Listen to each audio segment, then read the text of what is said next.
Ayat berapa?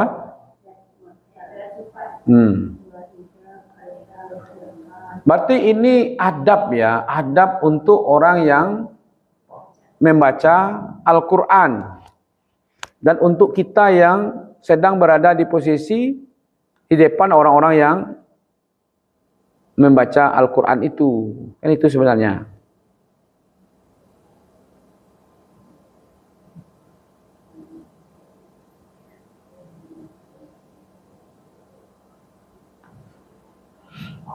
Oke, apa kata Allah di situ?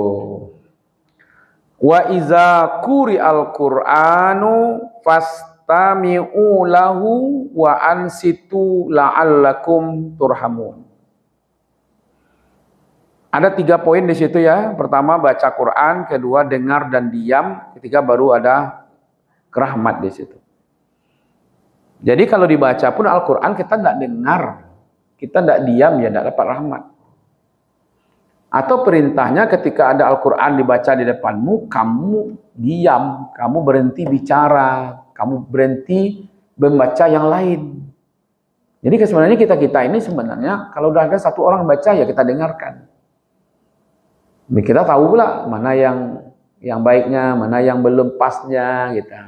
Kan itu tujuannya sebenarnya itu. Supaya kita tahu kan. Jadi orang yang membaca menurut Allah, orang yang membaca dan orang yang mendengar diam itu sama. Orang yang membaca Al-Quran dengan orang yang mendengar sambil diam itu sama-sama dapat rahmat.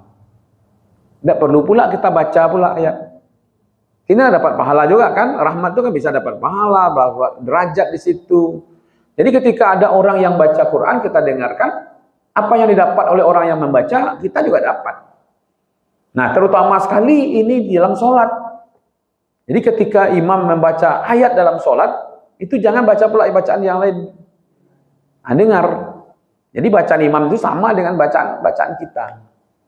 Nah, itu dia tuh. Ya kan? Jadi Allah sendiri yang menunjukkan bagaimana cara adabnya.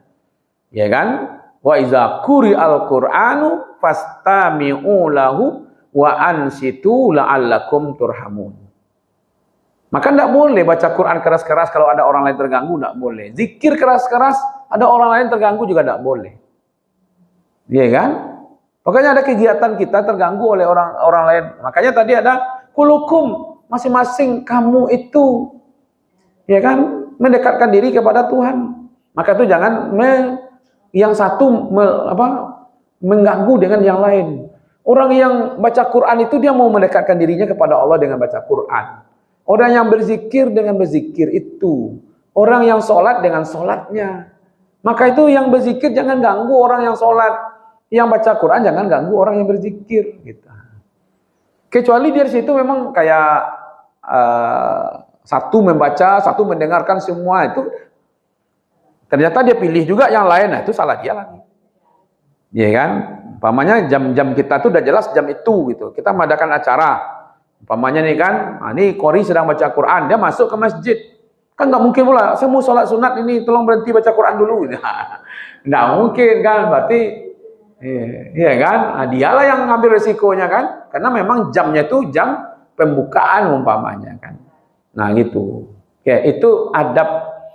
Jadi bisa kita simpulkan, boleh saja baca dengan keras, tapi tidak mengganggu. Kemudian ada yang menyimaknya, ya kan, dan itu dilakukan dengan ikhlas. Silakan mau di suaranya semerdu-merdunya boleh, bukan berarti nanti suara merdu lalu tidak ikhlas, tidak begitu, ya kan. Yang penting hatinya tetap dalam keadaan ikhlas, ya.